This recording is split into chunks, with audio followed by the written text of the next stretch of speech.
Yeah. Pai kusare, gal paingal labangal, nantungal linde, paingangal nanda ede ya paile. La salmina on lando sidong e jam, no kukala ka wontir dong e ka jodor dong, onon e wonti be mong e njatigi be mong e musip be mong e be wondo yadu defu.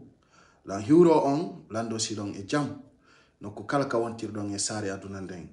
Ale don andi hande kade yitidi ka kikire do, no woniri non ande ha jango ko fet kono sen yada en famondiray.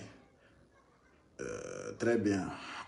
Wati kontao kala natudo do ko yo sendi tange yewtere nden fiyonde waaw hewtugol ka duwa ton fino burta kadi fewirgol. Bien sûr ce soir j'ai décidé de faire mon live sur PS TV pour que plusieurs abonnés aussi se retrouvent notre page ici comme habitude. Et musiddaji wondi landarude ato mi mutagol tawo ko do mi salminta Mabori e Mabori ko suka wondo lagine e mo midari hande réaction mum mo midari gongaji mum sabona do andi bewi o ko mango boni o haro e mojjere nyande go.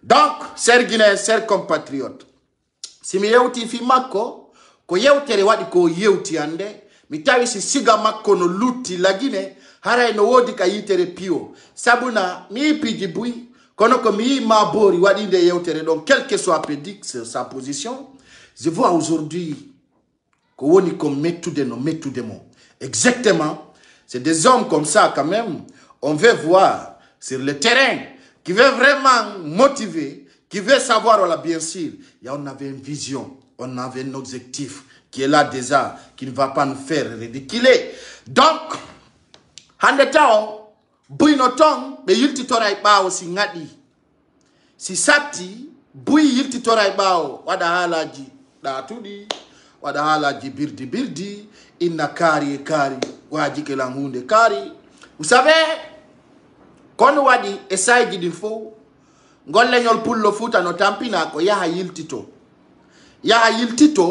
wana hunde moƴƴere e stratégie jidin yaha yiltito be ya rewa rewito hino bonna gikke rewa rewito no bonna gikke rewa rewito no bonna piji bui honu wadi hande siga presidentiel ludale hebota ko fayda ngol leñol men so wi ngiru ko chifi din hande ay bui no fokiti hina no motivi ya no determini ya wala kanyum ko kanyum hara ko birdi musiddaji wondi landarde o saydo objectif meden on gonga kan réalité on c'est mayana gonga wolen ko fewndi kon ka leydi meden min o combat mo fokitani do hay goto wawata la yiltude nder makko sina mayde nden hay goto wawata la décourager hay goto parce que min j'ai mon vision j'ai mon objectif depuis car et rien ne peut nous faire reculer donc dans ce sens et yewteno ande fi piji bui tawdi kanko Ousmani Gawal déjà on avait dit mi wadi no alerte min sukabe buyi yahi kam makko o jonni be mbudi wabbe no tombe yahi huntagol tombe landike mbudi o jonnali be. Dans ce sens d'abord vous savez les stratégies de soi-disant de CNRD là c'est de attaquer les passes des influenceurs comme moi mais je le rappelle déjà moi je suis préparé depuis tant d'Alpha Condé j'étais préparé tant de Doumbouya j'ai décidé encore le pur wallahi billahi tallahi kabe yata do be wala karajoji be wala ka teleji en yalta do kadi hollire mpiji tawaydi ko di wona ta gonga wona réalité kwati kontao calendaro wala et objectif et motif je vous demande de liker et partager la vidéo au maximum. Aujourd'hui la différence entre nous l'objectif la vision OK maintenant comme yandi tinta do be sukabe wonbe Conakry wonbe wiugol siko worbe yimbe hotu et quand même moi j'étais en Conakry et je ne vois rien du mal hein? Et personne ne peut oser parce que mi ala groupe en disant moi dans mon coin tu déconnes je te mets à ta place directement je te calcule même pas parce que mi da faux type les faux type mi ala yaha yiltitore inna koine sina ene wana ene min kono woni vie à mon quoi. J'aime pas quelqu'un qui fait ça des mélangements. C'est pas de ces générés. Landa ayatadu. Mais ande kono woni gonga kan. On va jamais laisser ce connard qui s'appelle Gawal un traître. Il faut qu'on le dise parce qu'il y a des satans mal intentionnés. Il y a des bandits. Ta on yedutu Gawal no woni sabu. On a yimbe fiyo be mayu. Mais les gens ne doivent pas oublier cela. Gawal no yeso e bao. Fiyo zen de l'axual. Yeso e bao. Il était pire, il faut qu'on le dise. Exactement. Parce que vous ne voulez pas entendre ça. Et mi, hay joko e gawa tala na lamfus. Hay gawa ta mi ko miskino yesa. Billahi wallahi tallahi. Mi ko gawa nyama ni lande mi fusi mi nyawa namo. Pipiru. Et puis mi fuso wat kala ko gawal marila wadam de oria. Et puis il n'est pas calé mieux que moi. Hein. Gawal n'est pas fort plus que moi. Moi, je prends Gawal comme un idiot, un bandit très simple. Et chaque jour, tout le temps, non si vous avez ça, moi, je n'ai sur l'axe grandi et personne ne peut le démentir. Dans ma vision, moi, j'étais grandi dans l'axe. Je connais c'est quoi les stratégies de l'axe. Mais, si même mini yai, bewi kasare konakiri mokala no andi komba woni hombogoy harana ka hundu ko tunkat chacun connaît qui est qui dans notre capitale. Chaque personne se croit fort, mais à partir de maintenant plusieurs vont savoir notre objectif, notre vision. Ayo komba fo kutudolo ko do wadi simi wi nyande go bawo minni buyi selu dalen ko yaltido o anda piji buyi. Oya piji bui, onana piji bui. Et hande, hay détesto be pay kousare ndaraimo. Vous êtes nombre de plusieurs personnes. Je vous demande de partager pour que les gens puissent voir encore de plus. Si ayande, Ousmani Gawal, Owata ido nyamana lami. Yo yalto démenti sa preuve d'une oudi. Il ne peut pas le dire. Parce que hande, haybe wombe joku de modongo oka, nyamani me. Il ne peut pas démentir. Donc dans ce sens, dans notre stratégie, il n'y a pas d'intérêt dans ce combat. Ce n'est pas un combat d'intérêt qui est là. C'est un combat d'un changement. Donc, ande, bouya no mapi, ino mapi kini, wosabu, taimbebe wola Gawal gonga. No musi. Sandari, enokel di fu, ko pullo futa, wadata sabu, hafa sigi heba dole. Ko pullo futa wona tasabu je dis bien. En haute voix, no hersini kono simi mayali. Mi pay kusare. Mi wawla no nyande go Mutaru Jallow. Mi halani kanko bantamaso. Mi halani plusieurs fulbe jokuno be Alpha Condé, bien entendu. Minni be simi mayali be wona fufa la fu ender leydi la Guinée. Be yalta be jindara ay goddo dara tabe. Wallahi sindi liwlitaka e hore amen. Be ko ndu ko tumme ngolori. Min hali. Après 6 mois plus tard, Ousmani Gawal o jinda la Guinée, tawata ay goto piata mo yitere. Woni mawdo, woni paykun. La suite, je veux le dire, il sera un jour comme Mutaru Jallow. Tawe du tout comme yala dimoko.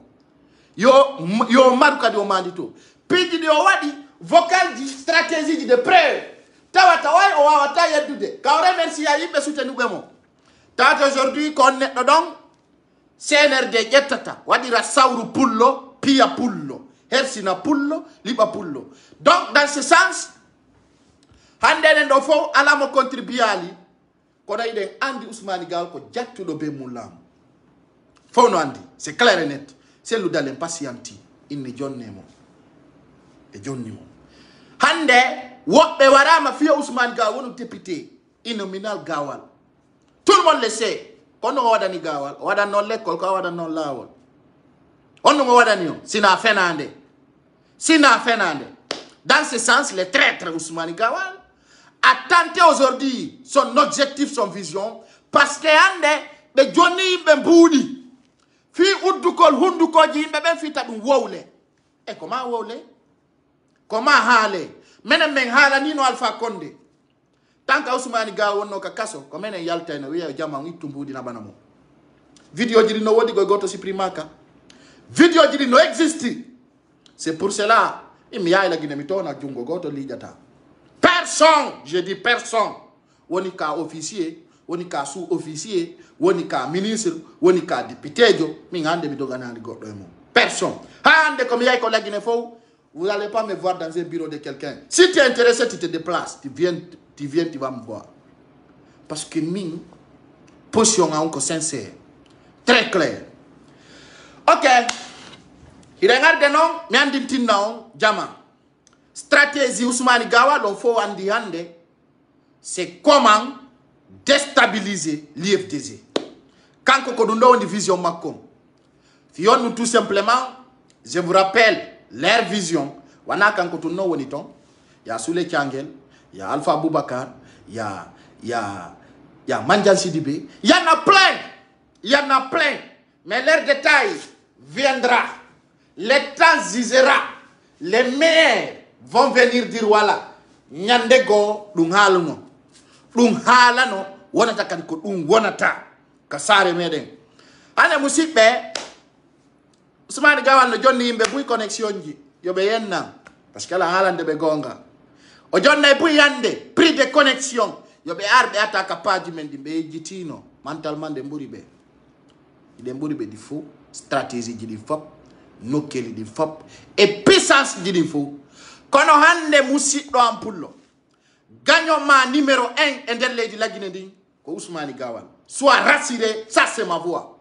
Mi jonna on tobbe tawde kadi ko réalité o ata yeddude kanko Ousmane Gawal himo puusude ande o cuudi yimbe be libe de mari video ji makko ko wonno kondanude dum parce que nde nyande o wonali ministre vision makko mbuyno anduno ko so woni ministre o ara o détruisa au parti FDZ parce qu'il se croit il avait des militants. Dans ce sens hande koka dès au début d'abord il a rappelé il fait partie du gouvernement. Il n'est plus opposant. Il avait dit, dans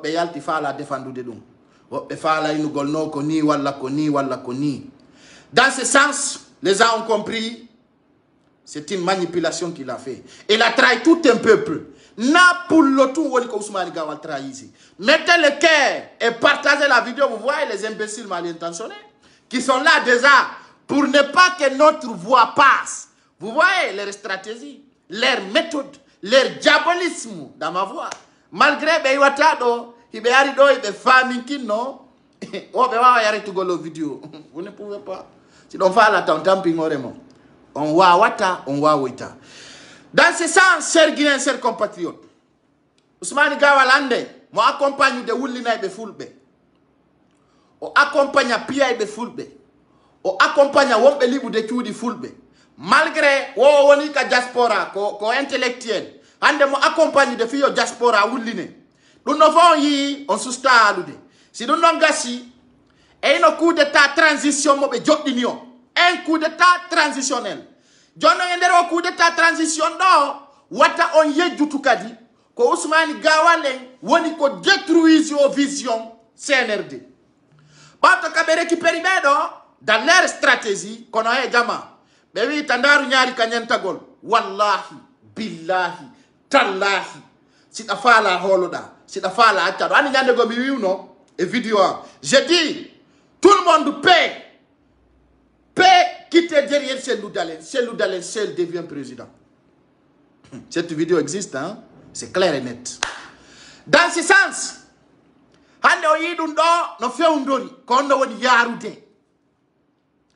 Awa fewndoni Ousmane Gawal no yeso e bawo fiyo direct la transition juutu parce que au rappelino bendare mondia la première fois on a dit Sendari moi j'étais le premier blogueur influenceur de faire face à Mamadi Doumbouya. J'avais écouté ce qu'il a dit, j'ai compris et un de tavi comme Ousmane Gawal qui pousse Mamadi Doumbouya dans l'erreur qu'on a oui Sumusu du yon day ñemete wallahi Ousmane Gawal prépare-toi wujju mo jade yalta lay dindi parce que ta yejjutu a wona place ka sori fofana Awana place Diané. Awana place Ibrahima Condé. Awana place Damaro. Ça viendra, hein. Aujourd'hui, vous allez minimiser ma voix. Nyande gobe do fo mi ala no be minni be kakaso be sakki torta. Ousmane Gawal sera comme Ousmane Nyeloy. Viens l'état moins. Mignon en 6 mois, vous allez voir des résultats très clairs, très sincères. Mettez le cœur et partagez, les imbéciles vont voir. Souma et Maï, hande kadi ko tolérance zéro dans notre vision. Ko tolérance zéro. Parce qu'il y a des kadi, en wawata yaru golni, en wawata wontir golni tung, en wawata visionazo wona hunde wotere. Dans ce sens, hande, siki, wawi boycottude. Parce que vision maintenant que recruter Ousmane Gawal, c'est pour taper l'IFDZ.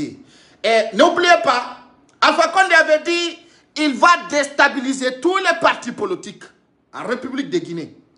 Mais Bendari Betawi est mis au Mapengon parce que femme ou femme qui. Mais ce qui s'est indiqué Ousmane Gawal, il a détruit Jama Omboui. Sondari non. Oh, il faut faire la fou bébé. Faut faire la fou bébé, faut dire qu'il y a tout gol. Oui, Ousmane Gawal avait fait ça. Ousmane Gawal avait fait ça. Parce que comme fou fa la fou. Comme fou fa la fou. Ko yimbe ndapaje. Fernandebe. Habib et Saleh. Ousmane Gawal wudji au corbe. On doit les visions maintenant. Ce n'était pas des combattants. Ni des révolutionnaires. Mais dans ce sens, il se croit fort. Mais la visionnage va montrer maintenant qui est qui. Inch'Allah. Mignon ko tolérance zéro. Jam fanon kabe fokintin ni kamfe onodo. Ousmane Gawal les propositions di makodi on andita ko kanko atti yaltude. Wiya jama on wala gine yalta ender sediawo. Mi hala ni on ko fetti kon ka der pali. Do ko Mamadi Doumbouya hore mu yalti waditi coup d'état kesso. O coup d'état do non. O coup d'état kesso do koko be haldi ko wadi goddo 3 ans 3 mois. On andi CNRD wadi nouveau coup d'état. Mais wadi nouveau coup d'état constitutionnel. Ça c'est un nouveau coup d'état. Un coup d'état fort. Un coup d'état de stratégie diabolique. John Nonta Watakadi, ko fulbe futa. Wono be joku de selu dale.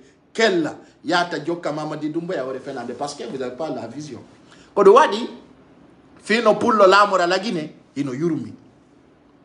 Hino yurmi ya tawata andara na yore matawa no yurmi fiyo pullo futa lamo e der leydi di lagini hara ko pullo futa wona tasabu no yurmi ya wo ide mari fo kono fo no manki c'est clair hein ide mari fo kono fo no manki bien entendu hande ko fulbe wiuno be no jokki sellu dale hino kellanimo no wonanimo ko ben don hande woni yago ina Mamadi Doumbouya no moƴƴi Mamadi Doumbouya no keldi. Mamadi Doumbouya no watitirini. Min kamitaw no ko fenande jo min no fenay.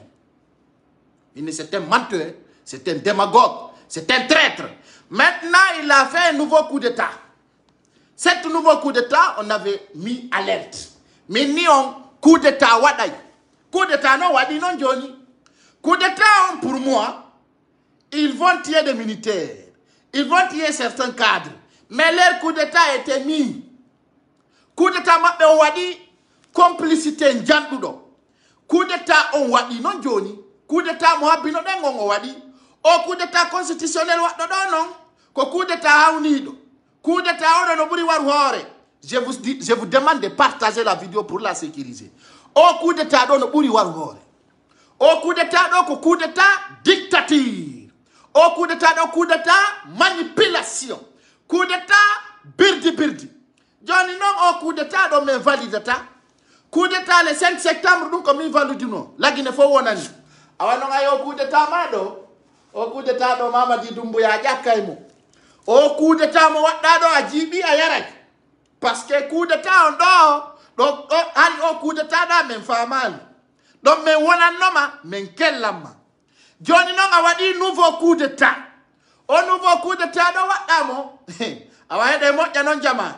On va s'en aller parce que kala motawa kado hara on tiko kanyungandi. Le 30 avril, Mamadi Doumbouya a fait un nouveau coup d'état. Coup d'état wondu do e jalang. Holla on do non sana muji makko ding. J'ai toujours dit Mamadi Doumbouya do wonde makko kono ngandamo. Mettez le cœur. Mamadi Doumbouya o wadi nouveau coup d'état. Au nouveau coup d'état, non, Guinée, il faut avoir des réactions. Chacun a sa façon, chacun a sa manière, chacun fait comme il pense. Maintenant, on a un nouveau coup d'état. Il y a un coup d'état le 5 septembre. On a un coup d'état, vrai coup d'état, coup d'état fait libération, coup d'état normal, coup d'état bien, coup d'état taudo. Hara Guinée bébé no tangini no siki, awa do connect no mot don. Oino depuis le 30 do. He, do non e wada ma coup d'état. Et wada ma coup d'état keso hauni do. Coup d'état déstabilisation, coup d'état désouro de l'extérieur à l'intérieur. Coup d'état wondo grave. Je vous dis ça, c'est un nouvel coup d'état. Au coup d'état, on a coup d'état troisième mandat. Coup d'état, non, un coup KO. Un coup KO, un coup B. Je vous demande s'il vous plaît, pour m'aider, pour que ce message passe dans l'extérieur, dans multiples syndités. Partagez la vidéo, on va bouger. Au coup d'état, non, Mamadi Doumbouya wadi do. Ko coup d'état taudo, ko Guinée comme jotu woni yata. Don la bani on passe, c'est très clair. Au coup d'état, mo wondo yide do. Ko coup d'état taudo, Guinée jon do awdu tude yitere makonde ngoya. Le 5 septembre, mi do tawa e jamfa bébé. Le 5 septembre, j'étais victime parce que je ne savais pas. Le 5 septembre, Mamadi Doumbouya m'a manipulé, moi, Guinéen. Le 5 septembre, je le voyais comme un héros, mais je trouve que c'est un zéro. Le 5 septembre, Mamadi Doumbouya a trahi tout un peuple. Soi-disant, c'est moi, Mamadi Doumbouya, le libérateur. Le 30 de ce mois, Mamadi Doumbouya a fait un nouveau coup d'état, un coup d'état constitutionnel, un coup d'état manipulation. Johnny Nondo, Defenande Makodono, Ndedo et Walindira Handelaba, le 30 avril, Mamadi Doumbouya a fait un nouveau coup d'état. Au nouvel coup d'état, non, Koyon Andou, Guinée Ndoko Waniriwa Wadama coup d'état. À partir de là, tu es senti trahi. Tu es senti trahi. Tu es senti trahi. Tu es senti trahi. Donc, à partir de là maintenant, on doit se positionner dans les meilleures positions. Position, la Guinée sans développement.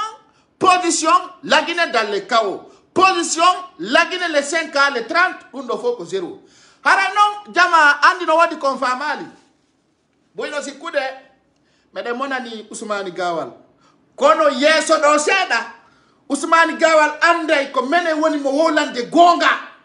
Nabe wonbe mo inude don asusay ka gorko hida wattitiri ni Ousmane Gawal da kirdammi ti me fait pitié kono jango a jodo to ngata kollum hara kadi pay kusare no continue a jodo to ti va croquer ton doigt hara pay kusare no continue goy hara vision pay kusare on ça continue pour toujours oy mi faut sans animi sans talent ka position mais kanta e woturu dans ce sens au coup d'état mo wada den do coup d'état jokku do sanamu holla on do non parce que buy ko tableau o reni mi buy no wala fi o tableau kono yali ndu sanamuru do ka ndu sanamuru do ko bofa ndu yahana bofa Mamadi Doumbouya o yay orondi on andi e nder la Guinée fo je vais vous dire ça ce soir e nder la Guinée fo ko wiete comme affaire nyanne yagal affaire ko wiete comme bile e bandi yagal ko tawata al yahuda no holori ko bofa Mamadi Doumbouya yani ndu jalaru do parce que on ko tableau renu do rena ko bandi ko takko makko nyando wada no coup d'état on ko jalango yadi ton jalang pour cela je vous dis à partir de maintenant souma e mai tolérance à la programme ji ngande kadi hey Mamadi Doumbouya ngaynani mi gengete autroverso Mamadi Doumbouya mi huwete ko mi huwali Alpha Condé hey walla no Mamadi Doumbouya no mapi mi accanta directeur mi accanta fan dukum mi accanta jan dukum mi akkirta sabu mi akkirta sababu mi akkirta ni mi akkirta ho mi akkirta amba mi akkirta gauche mi akkirta l'ouest mi akkirta l'est foppo mo mi hawtita mi kuda on vrai sorka yo nyamako parce que kon dakali kon bi matchube kon bi bandi vous êtes incroyable dans ce sens Jama ko tableau pochado do yiwdon onon o tableau pochado do mais wana woni problème ndare do sanamuru du Mamadi Doumbouya addoy ndu sanamuru udandu kondu sana muru do sikki Mamadi Doumbouya ka buda a joni tiem buda quoi donc joni ko do woni gollude Guinée be ngeze wabe den jour min no Mamadi Doumbouya imo jogi ti drapeau rouge on vert fi manipule gol Guinée be ben ko do woni gollude l'armée guinéenne ko do woni trompude peuple homme c'est-à-dire son marabout professionnel mais din détail ji donc aray andugo ndare do sana murundum parce que oyi landite la Guinée fo woyi mo hori woko juldo woko muslim o jetta sana mo wadda nder ton parce que be yimo ndu sana murudo ndu natata ka nder pale woko fi himbe wonbe ben kayasi ko tawata ko retrouver te Mamadi mi peñante be imam landite ka hande o Mamadi Doumbouya ne wala discours dehors pourquoi pas au palais pourquoi dun dona ka nder palais wadi posez-vous des questions parce qu'il a failli de faire un nouveau coup d'état jonnon du sana muru makko do ko du hal katama min halamma ko du hal kete ndu sana muru do hal katama parce que du do wallahi fu sirien absolument ko sana muru simple wadde o ande Alpha Condé kayno mari sana muru donc je vous demande andi fulbe mi fala uddi ton cerveau mon andi ton depuis quelles années nous sommes là, nous sommes déterminés. Nous avons une vision très motive, très objective, très fort. Dans ce sens, oye wa doyi nous sana muru makodo fi manipule gol Guinée bebe wada nouvel coup d'état. O wadi non nouvel coup d'état on hari ko hado habbi den. Hari ko hado habba. Hari ko hado wonata ko wonata kon. Joni non itti do mi weltanto taw kala partage do video. Wadi care, like. Mi toro Allah ko horda ko yalla jabangi. Et je vous souhaite d'abord bonne fête demain. Et je vous demande encore pour notre stratégie. On a dit qu'il y a un coup de passe du bruit. Mais moi, je me suis préparé depuis loin. Donc, je vous demande pour sécuriser cette passe, c'est de mettre de cœur et partager la vidéo. Dans ce sens, ça reconnaît a créé des janni on pidi bruit. Il doit y de pidi bruit. Haranon bewali. Quand Mamadi Doumbouya, mon frère la wadu gol 4 ans. 4 ans de la transition, na 3 ans de, ko 4 ans du binay. Haranon depuis adna on taga akita. Hari ha hande yali transition. Hari yali transition mo 3 ans 3 mois. Honte yi donc. Jon non do labani ngani ko Alpha Condé la mi leydi ndi. C'est-à-dire on andi o vocal yaltunodo da ko gonga. Parce que ko hunde de Alpha Condé miji be do woni wadde. Aha, jako manda, 3e mandat on, kanko Mamadi Doumbouya wari gaynita gol, hari nganda. E jako 3e mandat, Alpha Condé on, kanko Mamadi Doumbouya, o ari gaynita gol. C'est clair. Parce que ande si tawno ko transition gongajo, o fala no mi ala non law, min nyongono mi rioni on ko fenandejo ni. Ko neddo fek, ko neddo fenandejo, ko neddo tawdo wana wolo gonga, ko neddo tawdo ko fenandejo. Jonno mo wari kanko wadu gol 3e mandat. Parce que ko be woni a servir de Cellou Dalein, j'avais dit dans mes vidéos. Parce que ko Cellou Dalein empêche fita 3e mandat wad. Bien clair. Ko do be woni a servir de Cellou Dalein parce que ko Cellou Dalein tout a empêché de. Jonno ngandi Mamadi Doumbouya wana wado coup d'état ko wardo gaydita gol mandat Alpha Condé on. Bien entendu. Ko do wadi hande mo libérer Alpha Condé free. Himo nangi be luttube dana be kander kaso. C'est pas un libérateur, c'est un bandit. Donc, dans ce sens, dans notre stratégie, dans notre vision, les gens doivent savoir, la révolution recommence. C'est-à-dire aujourd'hui, il y aura des manifestations. Moi, je vous dis, il y aura des manifestations. Je n'ai pas dit l'acte ou Paul ou Pierre. C'est des manifestations. Je donne un exemple. On fait un criminel qui fait un dikon. Il y a un marché Madina, ande azwa e ballon. Nyande weta jule. Hakundanye Allah. Quand il marché Madina, à l'intérieur des marchés de Madina, Adjinda Yaronka, azwa e ballon. Jama ala ya de ton. Anana soda qui ont été julde. Aïe boutegu, ma fait julde. Quand il marché Madina, tapa e ballon ande. Mi fait naï. Der marché Madina ande, tapa e ballon. Kilote ou ko 100 000, Gertogal 50 000, 60 000, 70 000. Bien entendu, l'ambo kona ki a ko pay ko sa real. Min hali. Min yo Mamadi Doumbouya o fenay, no jale o fenay, no wale o fenay modari. Kander marché Madina ko nyalli hande. Bien entendu. Kander marché Madina Django yey. Django si weti, vous allez voir ko hombo wattoto chonci serudi ya idoya. Hari lagine kananda o ko birdi si juldere nde ngewti. Ikanana wada bazem bamako, walla wada ni. Ana la mu dumbus. Le marché Madina no sapti hamay. Fop no soutien, c'est clair et net. Si donc gasi non au coup d'état que so do, odo non yonaye. Awa musibbe do ay goto wiata yo goddo wakilo. Déjà do ko wondo lagine mapi. Na wondo mo ala lagine. Mi ala do no minta goto no dantoro mi ay fus. No wonir da lagine o wakilo. No wonir da lagine o min ko mi torto be wonbe ka diaspora. E wonbe wolde fo ina lamu dumbu ya no modi. Pipiruma 0 francs pour fandu de sa jonnube. Andi lagine ko yangani da be o ko 0 wonta taka. Hande kadi ittika mi jodi do. Mi contribuanta wondo wadde combat. Mi contribuanta inudo melay combat. Hikka labana yompoy. On fait wanga ka wi do wono mama di dumbu ya no mojjani on ka. Na no hani awa itti do mi huday taw kala jettudo mbudu dum jonni wi ko zen wondo combattude. Marsata aw nganda yo birdi mo marsata alla walla onde. Usmani gawal nyamina o amayo. Madu hara alla walla on do mari golle mo. Hara ko gonga ko no woni ni. So ngala golle. Awa jama on nanto diray. Piji di yaltay tawata no labani buyi si Allahu lando on jaki. Yeso ittay kumpa. Yeso ittay kumpa. Dans ce sens, chers Guinéens, chers compatriotes, on nouvel coup d'état on do wadde do Guinéen bebe yaltay ka hore lawo. Billahi wallahi tallahi. Yo jode no seda ayni ton. Guinéen bebe mema ka hore lawol parce que leydi ndi no satti.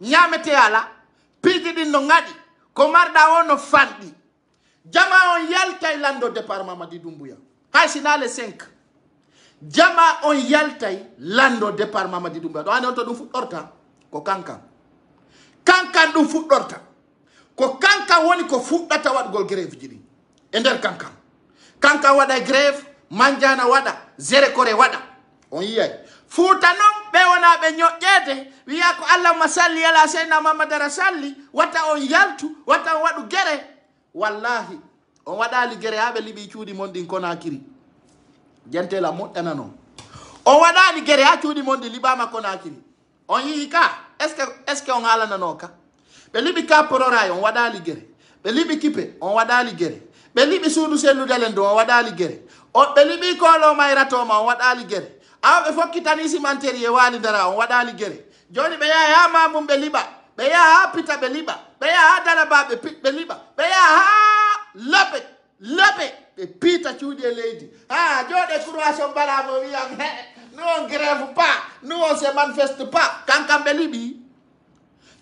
libi sudu sigiri be libi zere ko libama ko sudu ambo kosa pour le foot monto mo dala ba mamum be pitié lady c'est clair ndare no boke aboke be yawno to ren yoji no wadde ni boke be wi si suudu me mama do nge hubbay e der boke be wi si suudu me mama nge hubbay c'est clair et net boke libama boke suudu pitié lady jode croise on bras patiente il non patienti il non habbi de tambuzu de Wadeni croise bras. Donc dans ce sens, je vous rappelle que fokiti kong hino fokiti. Bautodun non, hara jabunde wadi e sare meden de. Jabunde forunde, awandu bandiru don hebi ko gerde. Gine non, mi monanaki wondo la Gine, hakkunde ngi Allah. Wondo nder la Gine, mi monanaki ma. Ko saata ma kon no ardi hara landaki goddo. O andi kon dum tawando ton. Ko e hore pullo fuuta wurete si Allahu lando on jabi e der leydi lagine ndin mi jonna on don exemple ji be fuddoto kidnapping ji din de balde do onon opérateur économique fulbe fuuta bibbe mon ben si tawi hidon nana la ngandi non don nana don hedo la jemma nyalorma ette bibbe mon be yalti non e leydi onon tawbe no der ton ko bandi lami be kidnappay be kidnappay on fi on yaw bombudi pour le futa fo no andi commerçant on ka prison nouveau méthode donc no ma don kesun no arde abbe jango yiyay jango be mobile buy be naba maison centrale yalto don wo yoba 500,000 francs sa yaltay ayo lagine don nouveau commerce won don arde katere nouveau commerce won don tipagol ko yore pour le futa croiser bras donc andi depuis l'accident no deqi puuci na jama be nan to dira mamadi dumbuya ko dum mo décidi wo waday sal bulo kay fay jama dans ce sens croiser bras donc andi on croiser no bras be ya no ka der ciudi be sofini be lanci miranji fop be piya redu be benti imamube dum fo yaltina ka réseaux sociaux do fala do jodo croiser bras fala do jodo wada ni meden ka ciudi meden hediti men malata e nata der to be sofina jama o nan to dira koko be wi koko ko lawol diggungol ko be woy rewde be rewtata fo no andi dans ce sens Guinéen sa fermi gite madem be peñante vrai lagine ko burdo fenude o wurata ton ko dum alfa konde hollunobe sa nani goddo no fempone Ousmane Gawal ko gorko dappari fenadejo gorko wondo lagine ko Ablaye Ba woni vivre dans la pauvreté hay Sellou Balde mi holaki mo Sellou Balde député John Labe mi holaki mo de ko mi ngali j'ai pas confiance en lui so de koni mi do mari piji makko nyande o de koni mi ngai o woli lanku boni to mi def tipina do go mi baka na wotu min no hay Sellou Balde o mi holaki mo hakkunde ni Allah billahi wallahi tallahi mi do woli ma dik sans frontière 10,000 fois Sellou Balde o mo yotondo piji buina ton nyande di yalti he Allah feju bu ko hubay Ousmane Gawal pusu dakkali ma din di hekka ha nyande metti timmi ya ko tippoto kon do ya non ko wonata kon pire si parce que ino ton piji tawata si di yalti na ko eto do gagare mena men wulata goddo goy mena mede ngandi mayde ko wotere min non kabi woddo fu son wawa nala no jale on wawa nala no wulle fu si rien absolument rien fu sala ko wawa dolla piji din no ton piji din en lesata hay hunde fu lesata on andi sandari hande fi pullo futano hersina e der di leydi sai fi pullo futano innina sai fi pullo futano jasina sai fi pullo futano faddina ko fulbe futa go wadi sina dum kala pullo futa jamfiti do en dare be sukabe warabe kalaksi do fu hombo yalta no ina manifestation no wodi buri Ousmane Gawal hondu Alpha Condé jane darnirimo sabu hondu mais bah oui Ousmane Gawal aujourd'hui, tu es fier de boire le sang de l'honneur des jeunes qui étaient tués à l'Axe. C'est minani openena.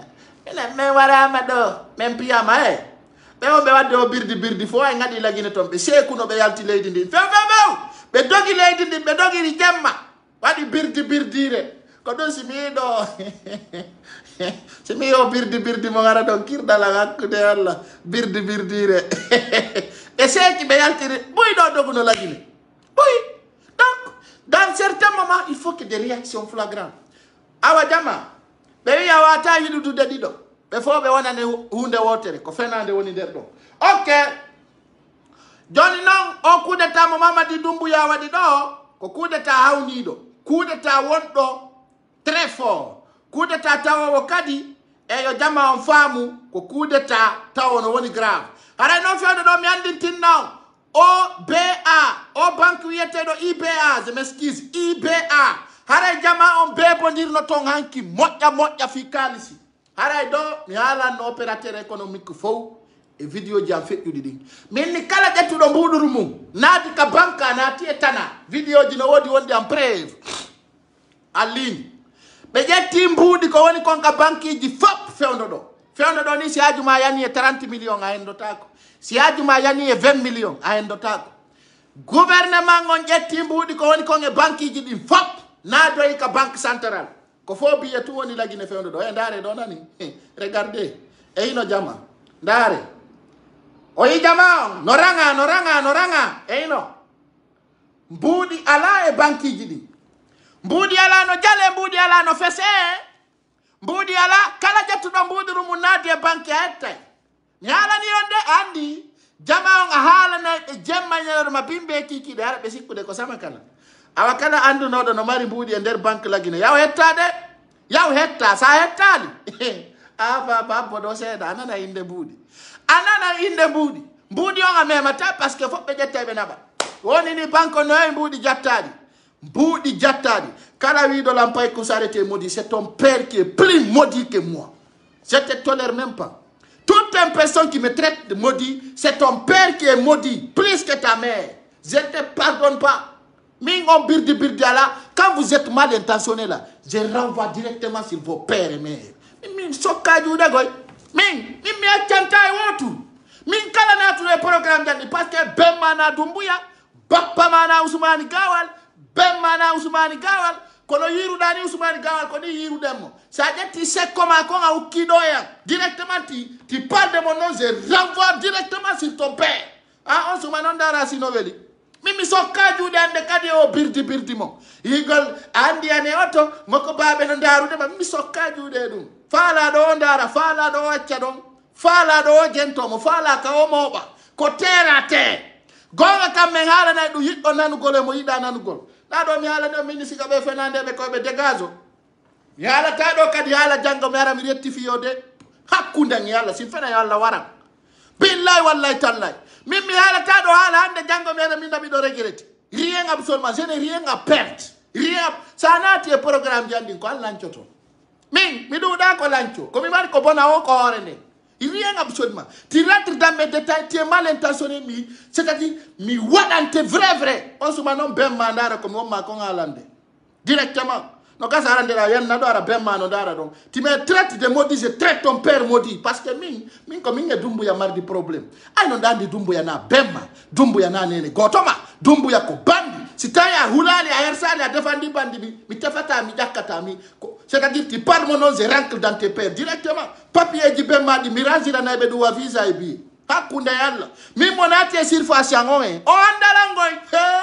Mi mo fidiri l'année. Miranzi ante visa mange passeport et billet avion. Ko VIP mi nabatama directement mi dépente en antodira. Parce que on mulata on hersa ta on subata on de otako. Kala na do légalité mo ngandudo. Do sikalo wasi ne digoy. Do sikalo huda. Do sikalo kono tumari sekko di quoi. Ukela. Mi wayi ko ngoy nini so fidiri la mi et puis même hakento ko même yata mi pena na vrai sokka be nyama ko abe nanto dira mi sokka peda mi ala ko bona ndeda wala fi alla wote na bi jara mi wadi faya ma vrai fala do ko akuna mama di dumbuya ndara siko bemma on suma ala nailang ange mama di dumbuya si don kafi godum konde anduda mama di dumbuya bi yimbe bi nafige ah de salopard mal intentionné konde andudon dumbuya ko be fempi ko fop la di. Tellement que c'est des vauriens, c'est des petites bandits. Ando ide dumbuya.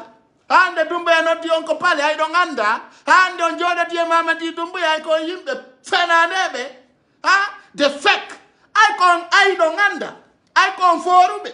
Ay kon niyo mama di dumbuya no dongo lando fale mo yimbe hudabe. Mimi ala na ongonga goy. Mimi ala na ongonga. Suma e ma ifijirela. Donc, quand on a tout le surface encore, directement, mi job dinante vrai. Adna voir and arata ko du wonderto. De awola fi yalla wat ni min ko hande kan ko ber ko reni da la oda duda. Jemma nyalor mae ko ber ko reni da oda duda. Anata tu mi sor kanama directement. Hande fala do yo testundara. Fala do yo kaptundara. Atawa moko baya gangal mi do job dini. Hakkunde ngal. Dakali di lagine en sokkay di nyama ko vrai. Dum ko du wonderto yo goto yaltu hekka do wiya Ousmane Gawal ko ni walla ko ni on tigi ndara ko fekkata ko nani mi yedda de fem pada ko ma ko na hubbinta do sa hubbini a woli be ngara mi wadana ma faya directement ayna goddo buru goddo a wola na be timbe na ma menen ko ni ara na yo bandi na on bandi mo meda yeyde ay cocaine sino yurmi quoi ok c'est kala non noddu de la waji la fi ne yewtere do mi yarla nakima kala ino Lampaye Coussare mi tori kama mjeji ma fi Allah akirni mi ya fanakim parce que si da fala fi Allah wote annabijo da way horude goy si da andi fi Allah wote annabijo ti pepilier da way horu gol ton hora ha karon ku da o jokka hajuma sendite may ok ma bori nanon do yewtere ma bori no wadi do hande mettez-le que vous allez écouter ko be sukabe dabba la Guinée ko be woni homme de terrain ko be woni yimbe tawbe no duwa anditede heditedo ma bori no wadi yewtere mettele ken hedito don ko do woni biddo gorko heditedo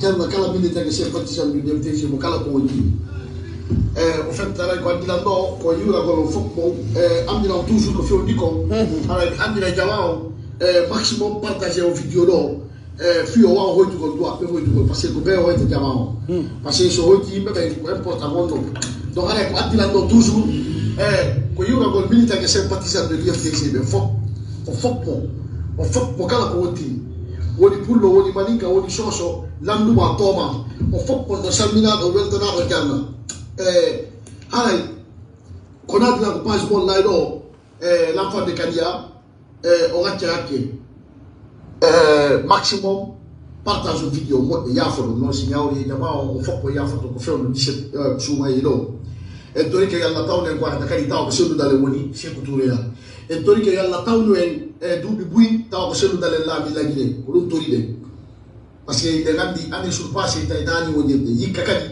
il andi eta mo wonde mo haray ko be yimbe be mi halantalo ko communicant be membe blogueur be membe auditeur be membe window be membe journaliste be wonbe faveur di FDG fop wodi journaliste be faveur FPG wodi journaliste be faveur n'importe comment haray ko adilando ko andi ko jama toujours ko fewdi ko mi euro mi salmino wona monnaie goto wonta kadi monnaie goddo donc haray ko enen jeune le jeune patriote de l'IMDG, le jeune patriote de l'IMDG. Nous partout. Quand on dit qu'il y a des cadres malhonnêtes de l'IMDG, il y a des cadres, mais c'est le roi mais c'est le roi qui dit qu'il y a un chapeau, mais c'est le roi qui mais c'est le roi qui a un billet d'avion, mais c'est le roi qui a mais c'est le roi qui a un job de chou, mais c'est le roi qui a un bimbe qui est besoin de m'appeler. Ande de ngandi ko be woni yeso e bawo fi wonugol contre selu dalen parce que ande sa calculino ben cadre be indano den do yante kella membe son kanembe ande de ngandi comme yeli siga o transition la gine do comme yeli siga o transition la gine do tienno mo tawa kambe o transition do préféri no gula ni be parti politique pape selu wadi député ino Ousmane Gawal wadi honni dirbe e lambe article o hombe woni selu honni dirbe mum Ousmane Gawal o mi bandiru inna ta wonde ma honni dirbe ministre be honni dirbe cadre be na da be ambassade garas be na tiande ambassade be bay visa sabu selu dale na wakilare mum gonga ma na kennal mum na fi do dari mai do golgi lo sikolo ko be yidil non ko fi do laba mai fi do foti ko be yidil parce que ko gonga men sikolo jokkudo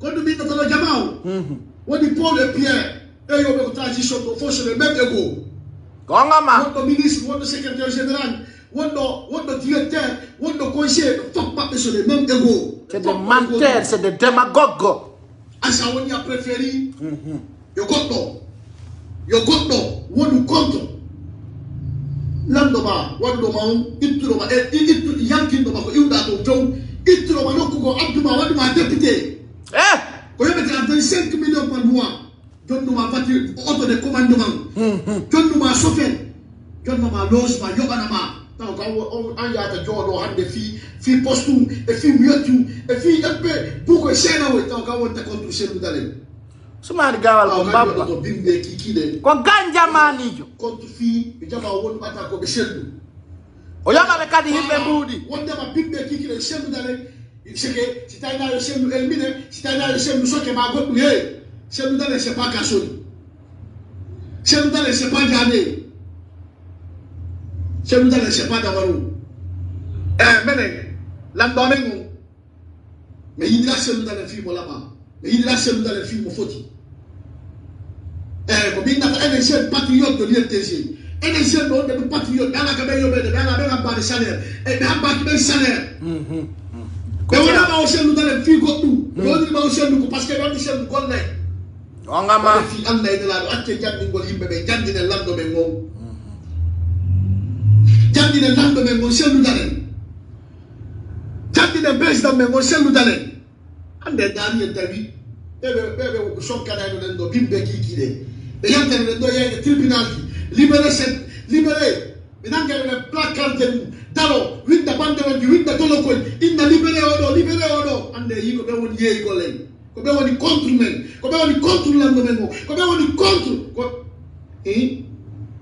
ande be sikule so yeyi no ton malgré o yeyi ko lando ta avant tout d'abord une justice pour les victimes de l'axe juste na kambe woni bandiji ni une justice fi ko selu dale wada ko poro na kambe ni wade e ta diko to andi on contre avant on contre lando ma ngi na démissioni o do ngi nete gorko sa yande ka sama jabi no ni fiere la guine ko parce que au démission son doit démissionner on a perdu valeur de combien de personnes sur l'axe 28 septembre on a perdu combien de personnes 22 janvier on a perdu combien de personnes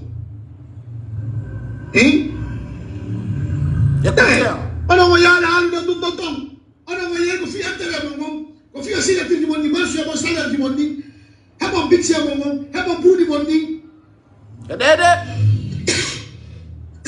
janto ne RTG o yaki tino men me wala masambo o yaki tino men pia masambo o yaki tino me yantu no me so ki sambo ande do ignori chelu ido sikude e wonde ba ay tugi do ba o chelu why bien sûr chelu dalen na jawdi o mari ko politicien do fala do fiyo kine fo hepto wallahi ande si anga immike tay ko an woni bimbi e kiki le jodo to contre chelu dalen amar sinta awawata agaylata ko do men no ma wa usum sinta wa mutar jall ayata ni pa c'est malhonnête un traître Ousmane Gawal ene jeune no me patriote bebe jeune be landa ki salaire jeune be landa ki yobede jeune be fala ke jawdi jeune be fala be fiyo démocratie ni ko pays acce jandi ngol yimbe be jandi ne lando be mom fuma ande be yobe do foko jeune be plupart arde de bande kadi FDG ala wondo membre de fondateur de l'FDG be tawa be transition do ala be fok pape de AAC de amara sawro e fop ko arbe kendana sonkana jandina weddana jawna wadana komba wada cadre de l'FDG wada député de l'FDG ambe ko kambe do hollugo le jiji kuji mabbe do tawta colonel Mamadi Doumbouya nada mo yere parce que kambe na Doumbouya yere na goto na Doumbouya yere sina yimbe men do pol men communauté men non yimbe men fu men awoli gonga ande e pi awoli gonga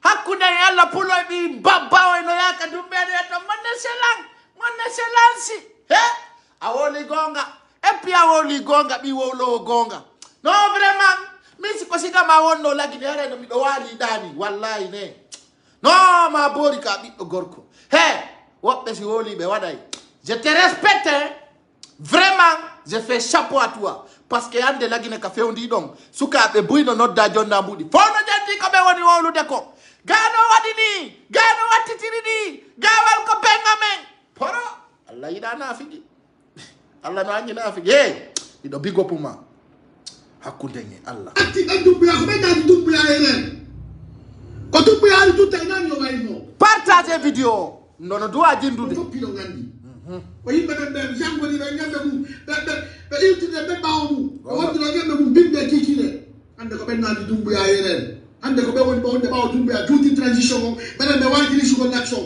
benen be wajiri su ko l'IFDG ko benen dirigé no IFDG ko benen no tano manifestation ngande ne bande si tay ko no nami l'action ma ko no nami IFDG ngande ne bande kala yo do fena ni ko le Mamadi Doumbouya wonde mo wajiri ko l'action mo maîtrise ko l'action ko fena ko be cadre de no fena o ta fous mais c'est ça gorko wo lay gonga ta goddo jabu wurugol nafigi yagal mardo mbudi yatano mari mbudi Ousmane Gawal c'est un traître c'est un bandit c'est un délinquant mena ko mena wadi o yimbe ko mena jamni ni fimo hakunda ngi Allah mena ko mena sonkani ko mena wala sabu mo gonga ma o yakiti do wala be sabu mo iti be soka be sabu ake no dugol lam fi Allah yettede numéro de mo ko way be ko ko andero do o yakiti no ala ji Moussa kanyer mo wala e kaso o yakiti no Moussa wala ndina wala tagoto no tanto s'il te plaît na mo kifi o yakiti no be fono wala e kaso ande la jodi bimbe kiki de bimbi de kiki de qui est le roi de l'épée du monde. Na fatao. Mais maïs à mon. Bibe me maïs à mon. Bibe me sokama sa mon. What the dogi sa mon. What the tuki sa mon. What the piyama sa mon. What the lutti de yak sa mon. Ono yo on ko di ta ko ye dignité mon ye yo fule di mon mais ye fule di minira mon ben ça me poste ça me mietu ça me kebal. On a woni fier. Mais là ko on me jampa ki am se dudale. Mais il a se dudale fiko pour le mais il a se dudale fiko là-bas. Je connais le nom de tout. Je dis mais comme on woni detto, ma comme on woni duma. Elle comme on premier qu'elle n'a kuyati na pullo. Comme on premier qu'elle n'a dalis na pullo. Comme on premier qu'on n'a son parler na pullo. Mama di Dumbuya yore mu. Premier qu'elle n'a kola mama di Dumbuya na pullo. On bi machudo. Parce que comme il est sick il me fala. On ko machu ko bandi. Il faut pas de transition. Ko applique ika go wali yadno. What attack. Wallahi. Nous jogi te nous. 28 septembre dadi siku mama kwala wali be. Hatta mars comme fala ko. Le 22, le 18. Alpha Condé nous le référendum mars et ni wata ko le mama di Dumbuya. Marsa ta Dumbu. Dans 6 mois c'est bon pour toi colonel. Colonel yo anta la boda na ni peuple de Guinée besoin na kema. Peuple Guinée on besoin de transition. Ko transition libre et transparent ko be besoin de ma. Ta goto daine. Mon colonel ala yi ma buri menen l'action. Ala bali do coup d'état ma buri menen l'action. Ala son gande ma buri menen l'action. Ala indi do hoy hakkundange Allah e hino ɓiɗɗo gorko wolowo gongaw kono ɓe luttube da fo ko birdi usmani gawal ɗi woɓɓe nayna ɗo ɓe defanda e gawal ko bepperi ko vrai mboyli gawal siɗa ɗaɓɓude fusta baqijo siɗa ɗaɓɓude netori e hulɗo reedu siɗa ɗaɓɓude neɗɗo mo duwaka hoolorede ko usmani gawal vrai ɓi mbabba hakkunde Allah ko he fima o lanni usmani gawal billahi wallahi tallahi te fouti à jamais tu es foutu à jamais. Yo du lavane goy. Hakkunde Allah fima on lanni. Renanta non ginem bebe. Kaka transition do hadata. Ayi non. Alors, il doit regarder mon colonel mama di Dumbuya pour l'accès chez nous dans les bandits du coup d'état. Mon colonel, rappelle le 5 comme militant de YMTG au Tribaoma. Le 5 que jeune de l'action au Tribaoma. Le 5 que jeune de FMTC au Tribaoma. Le 5 qu'on a dit au Tribaoma. Le 5 qu'on y a fait au Tribaoma. Communauté ma tiri ay mani kaɓɓe kellanano Dumbuya billahi wallahi tallahi hay mani kaɓɓe kellanano Dumbuya ala kellanoɗo Dumbuya ko menen surtout min nde ñande ɓuri vidéo tati mi waɗi min yo fo waɗu profil ko ɗum si mi miijitike fi Dumbuya ko watta mi wara ko jonnalngol mo vrai ano fi ko naafi ɗi wiyete ko Usmani Gawal meƴƴano ko nge mbabba tawi ko tuma men naɓi ko ku sokko waso ku sokko o torora nano e ñaamo mo ɓuri miskino e man jallaji men ɓe yindi coup d'état ma o na coup d'état waɗɗa ali ɓen Guinée ono so tawi woni a tewtike ɓen ɓe ari e bimɓe kikiɗa a tewtike ɓe cadre ɓe a tewtike ɓe cadre ɓe yumɓe waw sellu ɓe cadre ɓe yumɓe waw sellu ɓe cadre ɓe bonnuɓe fit mi anden tinna ɗo kadi Dumbuya écoutez attentivement celui qui a trahi aujourd'hui va trahir demain les cadres qui ont trahi c'est Loudalé allez derrière Dumbuya préparez-vous. Wallahi billahi tallahi Dumbuya va vous trahir ou bien vous allez trahir Dumbuya. C'est les deux. Bandi pas ta confiance bandi.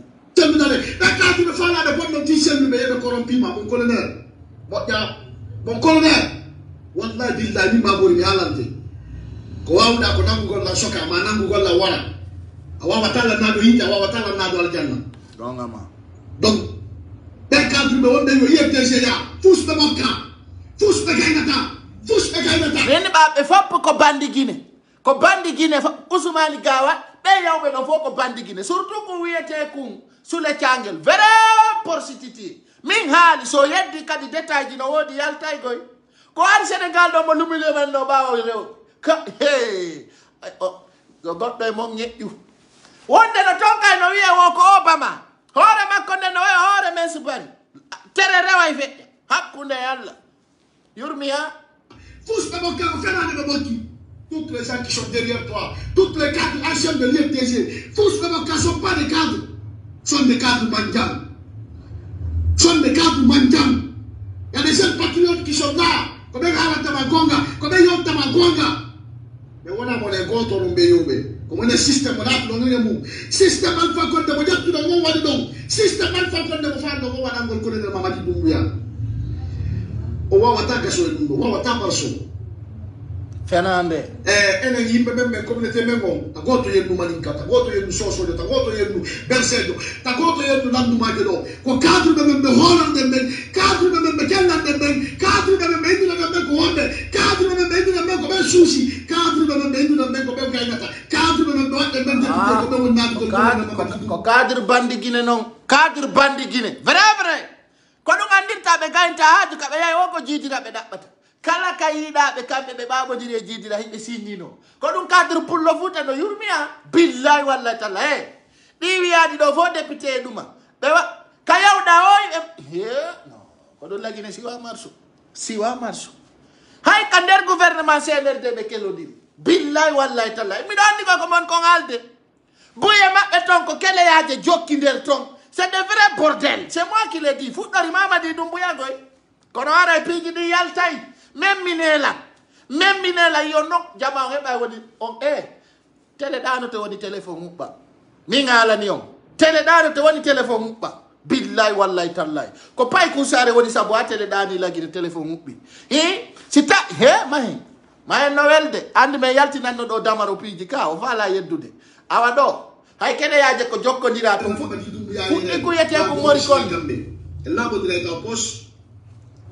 labodira poche ayanga ne kati ko bayi affaire wada ko mi noma ministre wadi ko tusi min numa pullo fuuta e ngaygu mungum e salusi yagal mu cadre be IFR no tombe wolata fus ko Ousmane Gawal sule tiangele c'est-à-dire c'est de dordi min mi anda on to selludale moɓiri ɗum addi o ñoogue yimɓe ganjaman ɓe quoi poro no yurmi vrai yimɓe ɓi Ousmane Gawal ko vrai ganjaman Pedem Kouyaté kaddu yoande yiwa ɗon ɓawo Kouyaté yennoma ministre ficcondugol Kouyaté Ousmane Kaba Pades kaddu joɓa ko hande yiwa ɓawo makko yesendugol wonno Pades ko enen yimɓe janginaɓe fulɓe Fouta janginaɓe fulɓe Fouta e sendu kellani fulɓe Fouta e sendu walani woɓɓe fulɓe Fouta e sendu jonni pied d'avion ɓe fuɗɗi ƴawa avion fulɓe Fouta ɓe sendu jonni médaille fulɓe Fouta ɓe sendu waɗi goɗɗo fulɓe Fouta elaji sandu waɗi goɗɗo taw kono wonta bimɓe kikiɗe contre sendu ɗale contre amen mene o wawata billahi o wawata hiɓe ɓawo sendu hawolamo par ce que ɓawolamo si c'est pas sendu ko sendu merci itte ko haqqillemo wondema ɓayono IFDG boni non on taw IFDG no existe on acte IFDG no existe Foto pendant 5 ans ngasa kwasi kana mujiti ko yo don ko ngasa ko na on jonna tan iben to yalla kala won do jam faade selu dale yalla liinu mo kala won do jam faade selu dale kala ittu baba o selu kala won do jam faade baba o selu dale yalla ittu baba o selu kala won do jam faade selu dale yalla nak mo ko be yata mo aduna ngasa ko to jame din jan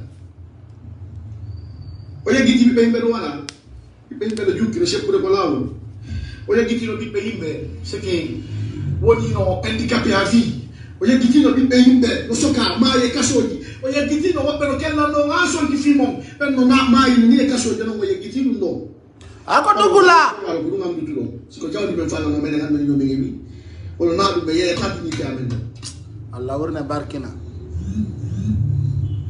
ina geɗi ko ɓe geɗi président arab ɗo le président Seydou Dare Diallo FMDC ko men mi giɗi o wawata men wulɓingol ko wawɗo ko mi haali ko so répète ko sokkugol men ma wara men ko ɗum ɗo wawto o wawata men naɗo yiite o wawata men naɗo aljanna goɗɗo mayata laaɓi ɗiɗi ko nde wotere goɗɗo mayata nde wotere hakkilade wonde woɓɓe hande ɓe fof ala inde ɓe si minen kadi ɓe mbawi ko Allah muuyi kala anduɗo maaya o tawuɗo fus kala anduɗo maaya o tawuɗo guere kala anduɗo maaya merci ma boori musidɓe a wonɓe landarde o sayi ɗo mi andintinna on taw na hay Mamadi Doumbouya waɗi o coup d'état. Écoutez là, dans une partie d'une vidéo, il faut le bénir. Hey, faut le bénir si nous faisons la wola, si nous faisons la hachadon. Comme il dit, quand pour le foot, il y a des gens qui me défendent gawal, mi wala idon gawal, ko penale wontata, bepale. Ni ngalama, ça fait dire anga wona fu fala fu. Tawata sa wole goddo hedo ta koma. Yanda non sino ena nion. Kala fala do non testude, yo testundara. ayay ko feƴƴata kon ndaare ɗo nani ɓenen go woɓɓe no toon si ɓe falata ɓe yaalu ndaare ɓeeɗo ndaare ɗo. Et montrer à l'opinion nationale et internationale que la Guinée peut-être a pris son indépendance hier, et donc rien n'a été fait. Il est en train de mettre en cause, c'est-à-dire tout ce que Sékou Touré, Lansana Conté, Dadi, Sekouba et même Alpha Condé a fait. Il est en train de tout mettre en cause, montrer aux Guinéens, non, on est venu pour parler, le pays a été pourri. Mais écoutez, si le pays a été pourri, lui n'aurait pas quitté en Europe pour venir ici. Wallahi. Et puis qu'on le rappelle aussi, ce sont eux qui ont cautionné le 3e mandat et qu'ils arrêtent de nous dire qu'il est parti à la mort. Mamadi Doumbouya n'a jamais allé à arrêter de nous dire maintenant là. Mais il était allé à la mort. Et quelle mort? Quelle mort? On sait où il était? Il est parti quelle mort? On connaît comment.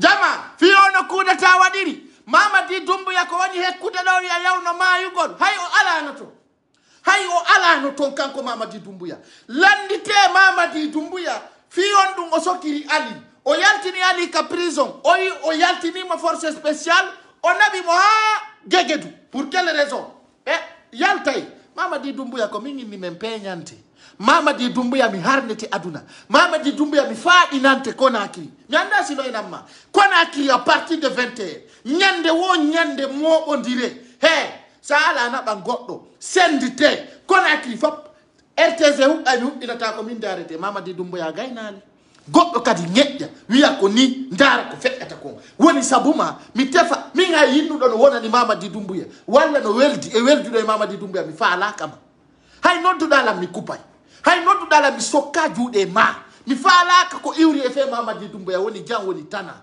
fous je ne veux rien allons seulement awa hikka en gaynali heɗiteɗo nani ñande kudeta waɗari Mamadi Doumbouya ala to nde oɗo ko woni konko gonga video mo Mamadi Doumbouya atti wadde o gonnaka nder kalu na e nder kalu mu waɗi Mamadi Doumbouya ari ko préparanaɗo lens fi yaltugol ya Sierra Leone si taw no coup d'état on échoui c'est-à-dire il était pris mis en ligne mais piiji ɗi yaltay Mamadi Doumbouya gaynani hakkude e Allah c'est pas encore fini ça ko ɗo ɓennata ko début de commencement aɗa taw men on laggine meɓen ka fuufala fuu sayi taw ko neɗɗo taw hulɗo reedu woni Mamadi Doumbouya neɗɗo hulɗo reedu ha soofida hakkunde Allah ka yawda omo jogui pinka o suusa kala ko yahi il est armé tête aux pieds parce que mo andi o cekkina c'est tempéré je vous dis Mamadi Doumbouya sera délogé restez connectés billahi wallahi tallahi on va lui déloger Mamadi Doumbouya sera délogé attendez un peu seulement ko ni nirɗon poroporo ha men ittima Alpha Condé délosa personne n'attendait chaque jour taw no wolayɓe ɓen ka réseaux sociaux fof fanki ha lutti pay kusare ɗo kadi fof fankay min haari waɗoɓe vidéo ji fof fankay fe Mamadi Doumbouya lutta min ko min kadi aroy tawolana on Mamadi Doumbouya waɗama e jogue goɗɗo ari on andi tan Alpha Condé fof deƴƴuno ka fof wallini combat on fof daari no négociera minni mi négociata ala ko alaka ɓe wiyay ɓe warayla awa Mamadi Doumbouya hakkude e Allah mi jokkirten ya ñande go tawa haɓɓama mi ara nuɓɓina ɗo kadi min nawa lagine wone pré Mamadi Doumbouya e ƴiye jogue joɗeɗo ɗa a baba mayen tum oɗoma oɗona pulloni jante ɗo mi haaluno ka ko Alpha Condé yay firiya ministre mayal ɓe heññete jogue Alpha Condé joga ko min atti arde worana guineɓe ɓen Alpha Condé waɗama coup d'état awa ko min haali ɗo hande kadi ɓe naggay Mamadi Doumbouya ɓe heññamo e jogue mi yalta kadi mi wolana guineɓe min Mamadi Doumbouya hande heeɗi e jogue allons seulement nous dire maintenant là. Mais il était allé à la mort. Et quelle mort? On sait où il était? Il est parti quelle mort? On connaît comment le coup s'est passé. Parce qu'on se réserve. Non, oui, mais écoutez, il n'est pas parti à la mort. Qu'il arrête de nous dire ça maintenant. Il le dit constamment. Ah oui, il le dit constamment, mais c'est faux. C'est faux. Mamadi Doumbouya, c'est un menteur. Oui, on connaît très bien ceux qui sont partis à la mort, ceux qui ont pris Alpha. Vous avez vu les images? Lorsqu'on a pris Alpha, il était là-bas? Non. Et puis, au-delà de ça, au-delà du coup d'État. Mais c'est les civils qui sont partis d'abord à la mort. Nous, on était déjà quittés là-bas. Nous, on avait déjà quitté l'Ouest. Mais c'est pas lui. Mais mon colonel, je vais le rappeler ici. Qu'il sache que nous sommes au 21e siècle. C'est clair. Aucun peuple n'a peur maintenant des armes. S'il pense qu'il va nous effrayer avec les armes, avec sa taille, avec son teint, avec l'arrogance, les mépris, on n'a pas peur. Et qui va nous trouver sur son chemin. Parce que la jeune démocratie qu'on a obtenue dans le sang, ça va se pérenniser, que ce soit avec lui ou pas. Et donc, personne ne va jouer avec nous. Personne ne jouera avec ce peuple. Et on ira jusqu'au bout pour que ce pays soit un État démocratique demain. Et donc, il est temps pour lui. Il est venu par la grande porte. Je crois qu'il a l'intérêt aussi de sortir par la grande porte. Okay. Et sinon, Dieu merci, c'est le dernier jour du mois de Ramadan. Alhamdulillah. Et dès après la fête de demain. Vous maintenez vos menaces pour sortir manifester au cas où il n'y a pas de consensus? Bien sûr. Bien sûr. Vous avez vu, je vous rappelle le cas malien. Dès qu'ils ont parlé, le lendemain, les Maliens sont sortis pour applaudir Goïta. Mais aujourd'hui, regardez dans la rue. À l'intérieur du pays. C'est pour montrer encore une fois de plus que mon colonel, les 39 mois là, c'est inadmissible et ça ne passera pas. Parce que tu parles au nom de ce peuple et le peuple n'est pas pour ces 39 mois. Il faut rendre au pouvoir à un civil pour que la Guinée revienne à l'ordre constitutionnel dans la paix, dans la quiétude. Encore une fois, la CEDEAO n'acceptera pas. Parce que déjà, la CEDEAO a donné beaucoup de bonus. Il avait dit 6 mois. Nous sommes à 8 mois. On a dit le 25. Ils ont envoyé encore le ministre des Affaires étrangères pour plaider pour 2 semaines. La CEDEAO a accepté. Je crois qu'ils ne vont pas jouer avec la CEDEAO. La CEDEAO a beaucoup accepté pour la Guinée. Pas pour les autres cas, mais pour la Guinée. Mais je crois que le 8, la CEDEAO va se faire entendre. Et le colonel aussi saura que oui, le peuple n'accepte pas. On va à présent parler de l'autre président de l'Irlande, et là c'est le Dalai Diallo qui est en déplacement. Souvent, on voit sur les réseaux sociaux, il y a certains qui parlent même dans les médias qui risquent d'être inquiétés, qui risquent d'être inquiétés. Inquiétés quoi? Est-ce qu'aujourd'hui, il a peur de rentrer au pays parce que ça fait un moment toi tu es malade. l'intérieur du pays. Habituellement, le moment de Ramadan, il le fait en Guinée. Et on ne l'a pas vu cette fois-ci. Oui, mais... Fiyo sellu dale yaw la Guinée no anini Dumbuya. Dumbuya.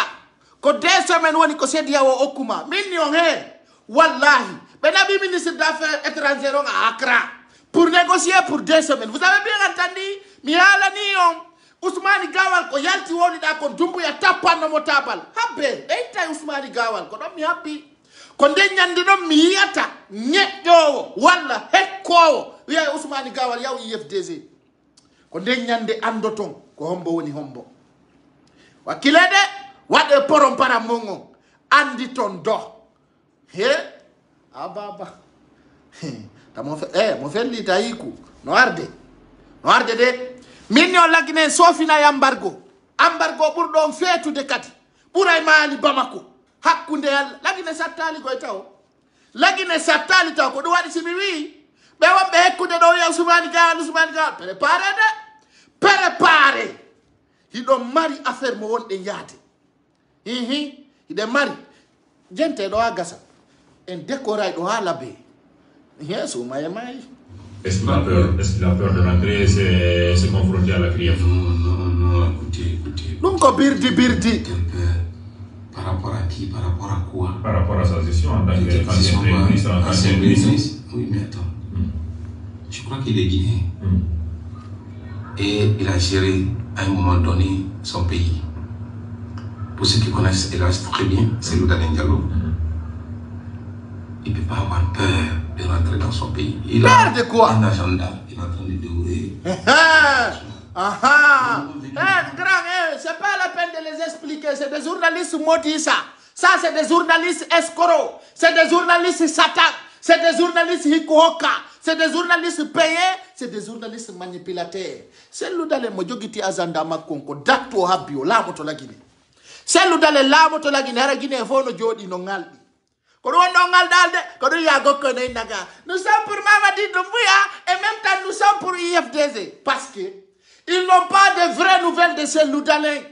C'est pas tout le monde dit que voilà, nous avons mêlé un combat avec ces Loudalins. C'est des pros, c'est des Wobaba, c'est de la birdi quoi. En fait, la sincérité, l'ande ben qu'on nous projet ces Loudalins.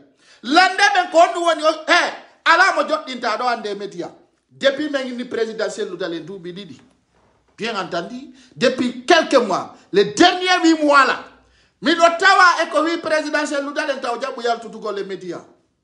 Ta ojabu goddo anda position makko. Ta ojon nu hay gido makko. programme makko agenda makko kawo yarata ora lagine jon walo tallo kono wawata hande kadi andugol ko hoddum selludalen fokkitani ko honno selludalen faala wadugol ko honto selludalen fokkitiri ko hombo woni baawo selludalen koni tu yiroto ni andi fewno Alpha Condé la moto lagine hari ay goto anda programme makko awa ko 15 mois la naddo ngokki si din timmi Alpha Condé Doumbouya Alpha Condé yiyay ko fewndi kon de bandire ni de délinquare ni comme ça do sikkude lanni Mamadi Doumbouya da way dartade bemma da kirdi André, et croyez-moi, même si on l'appelle demain.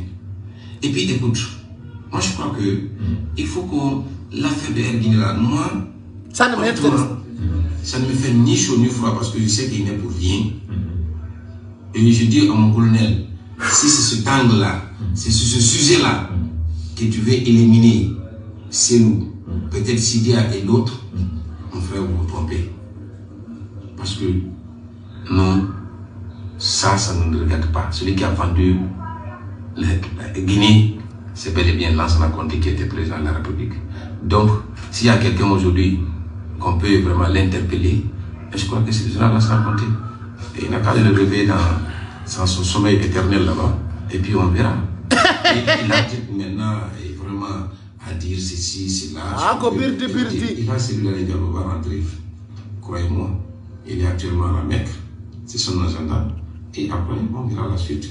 Mais mon nom, vraiment, l'affaire de la Guinée, moi, je n'en parle pas parce que je sais que c'est de ce vide. D'accord. Le mot de la fin.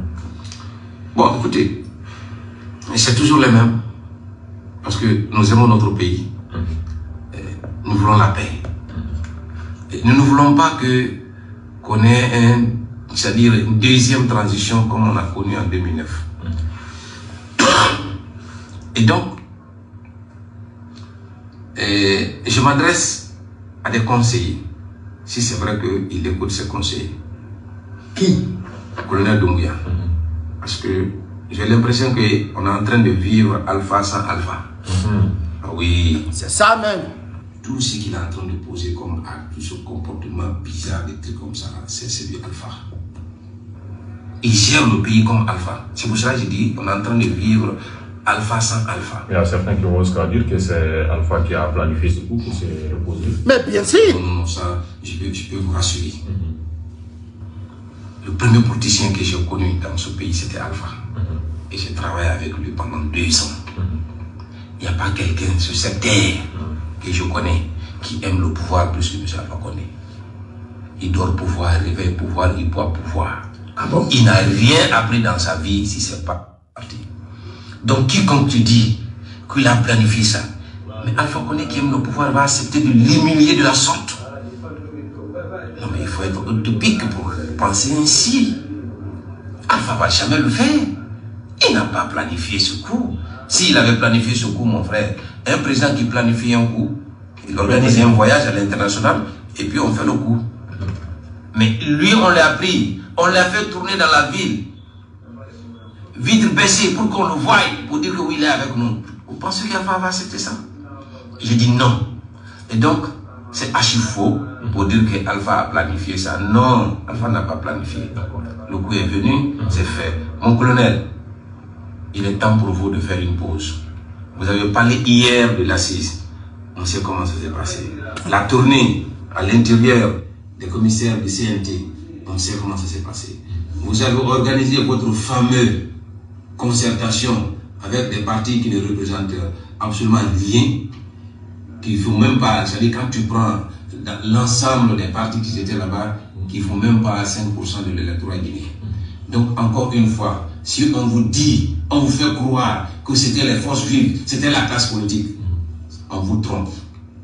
On connaît très bien qui sont les vrais politiciens dans ce pays. Et vous ne pouvez jamais faire une bonne transition sans nous. Et j'ai dit bien sans nous, mon colonel. Ça, si vous me suivez, vous m'écoutez, il est temps pour vous de faire une pause parce que tout ce que vous êtes en train de faire aujourd'hui, franchement, c'est du fiasco. Parce que la majeure partie des forces vives n'ont pas pris part. Et donc, vous avez intérêt, nous avons tous intérêt pour la réussite de cette transition. Avec la fin du mois de Ramadan, je vous prie, mon colonel, c'est votre de faire une pause et d'écouter les gens pour qu'on puisse aller ensemble, parce qu'avec le consensus, on pourra avoir la paix et la stabilité. Je vous remercie. Merci beaucoup. Vous devez vous exprimer ce soir encore. Vous savez, c'est la fin du mois de Ramadan, donc c'est le début du commencement. Jama Oyo Famu, Dumbusu, Zordan Kondé. Les Guinéens doivent connaître, c'est un manipulateur, c'est un menteur, c'est un woba-woba. Mais ce que je vais lui rappeler, les balayeurs sera balayé.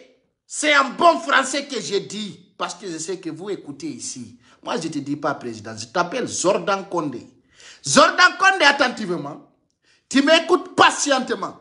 Les balayeurs sera balayé. Allons seulement. Comme tu dis, tu vas balayer. Et attends, on va te balayer. Haray non jama, bus, hino landitad. Woko sabu ondu mama di dumbu ya yaltinani. O dire de la transition do. Haray don andi, e ino do ender otio, katawata mihalu no hekyanki. Eder on video donc, minni américain bebe ka bloc libéral, be poussani mama di dumbu ya pignon. Mama di dumbu ya ko yidun dongo tayo mapike. Fi manipulation on, be yayi kasedi yao, be nabi tombudi bus, be nabi kadi budi Arabu Saoudite. Kono ender o 2 semaines do ender jonte didi, be yi ko mama di dumbu ya en addi kon do, dundo wana ko marsata. Aduna fo pompiti ke dundo. Joni non, be fala, dundo yo mentene. Dundo no mentene ndake no jale, mentene nake no joda. Hari non ko opposition do habide. Ko ɗum ɗo wonno Guinée jon fof hari no habbi ko ɗum ɗo fof duwano wonde sempre hande en foppu meɗen en andi position Mamadi Doumbouya c'est pour camper au pouvoir, c'est pour rester ce nouveau dictateur.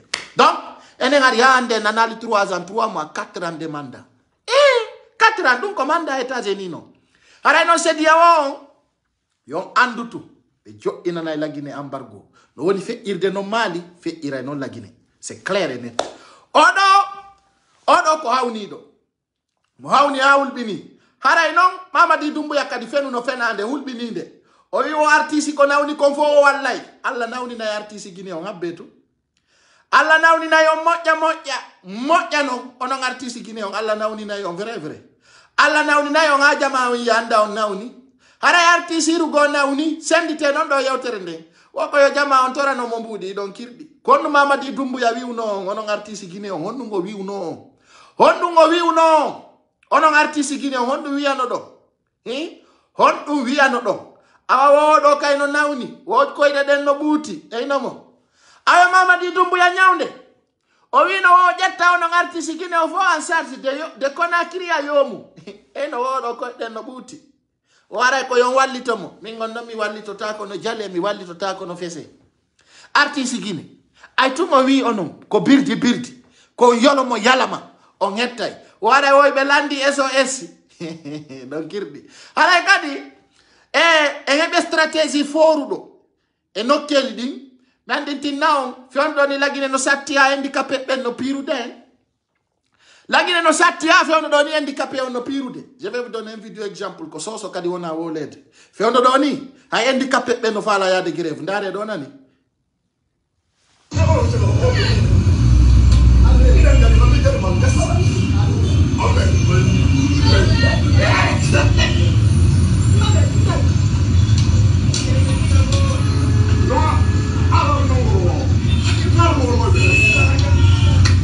Hey, ini sati dai.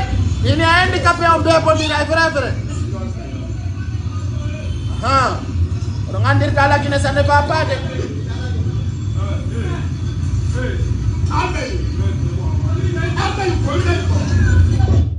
Leydi ndi satti ha fewndo ɗo handicapé on no waɗidirde coup d'état ko laaɓi pos leydi ndi fewndo ɗo ni hay handicapé on no waɗidirde coup d'état donc ɗum ɗo ko woni feƴƴude la Guinée janngo si wetti o yiyay ko feƴƴata kon ka marché ji janngo si journaliste o yalti kawre lawol o yiyay ko feƴƴata kon haray musidɓe on yiiɗo ko coup d'état entre handicapé ɗum ko la Guinée woni feƴƴude handicapé on beebodira ya jooɗi ɓe pousse nanga jogiiɓe leƴƴe ɓe beppodira ha yona la Guinée no fokkiti e grève mondial ɗum ɗo laaɓamo kala ko sinjinigoy ko sinjinide kirɗa hakkunde en e Allah kirɗa ok on yiyay ko holla ɗo on jala sikkon no kirɗa La Guinée nini a handicapé on ala hakkilirande puujodirte ha nantodire La Guinée ɗo gonga on feeñay gonga kan yaltay ka tere ɗum ko ɗum won nder ton haya musidɓe lantoro Allah yo Allah nabir Mamadi Doumbouya no suuma e lanniri non o yarata o non o woɗɗorta fewno ɗo ni o feni fenande hulɓininde wo ko lagine fo desidi o yoɓe waɗu o lagine fo no wonanimo o yoɓe waɗu manda o lagine fo no wonani ko wi kon Mamadi Doumbouya ko lagine fo wowli ka ko an wowli an e ɗe penale ma Mamadi Doumbouya le mante. Donc dans ce sens e jango no gasa waɗa vidéo e 20h no wawa kadi ronkude jango e 20h waɗen e mardi on haray noon e mardi ɗum ko à partir de 20h haray mo kala yo préparo kono wowi noon e ñabbina ɓe moƴƴa kadi ɗi vidéo ji ɗo fof hiɗon wawi ɗi yittude ka YouTube fi ɓe innoɓe ala Facebook ɓe faala darde Pay Kousare mi décidi nattirgol ton vidéo ji go vous allez voir. Donc chers Guinéens, chers compatriotes, ne reculez pas haray manifestation ji janɗuɗi no arde e nder leydi Laguine ndi même minora e Laguine fof a andi jama si heege ngen naati nokkel ɗi fof memminete haray noon fi hottugol présidentiel ludal e Laguine ɗum tama pin goɗɗo o hewtitoyay Laguine ñande ɗon o hewtitata Laguine ko lanɗo hewtitata lanɗo mi neɓi on haalande ɗum on hoolaki ka lanɗo woni ko hewtitata Laguine haray nini ni ministre ɓe Doumbouya ɓen e directeur ɓe mum no wujjude 2 milliards 3 milliards 4 milliards foppu no yaltinde mo kala eno wawiri mo kala no adude ni Mamadi Doumbouya no ma pigoy haray ɗo gandi no wiyeteɗo Mori Konde bandi un daɓɓudar kun kun ɗon kadi holli waray mo nodditi la naddu on mo nodditi kaari e kaari wo sidiya e selludalen fi joɗɗingol Mamadi Doumbouya hikka min validata no jale min validata no fese haray laaɓani guineɓe ɓen fof si selludalen tawa ka hunde marsata ka leydi meɗen ɗum ɗo kadi holli poids on ko selludalen woni lanɗo on koye hoore manda makko wona ɗum ko mo kala koyo andu ɗum ɗon ko ɗum woni réalité ko ɗum woni sincérité ko ɗum woni melugol combat on ko ɗum woni waɗugol litton o terrain haray mo kala ta décourage o hara mo kala yo wakkilo mono faala noon tawta mono faala acca ɗon haray musidɗa on ɓelandarde en arduɗo ha wano ɗo. Je souhaite une bonne fête de Ramadan. On se retrouve peut-être demain à 20h ou bien le mardi. Restez connectés sur PS TV ou Pay Kousare officiel. Un Sassi Ndiray, un Waili Ndiray. Je vous embarrasse.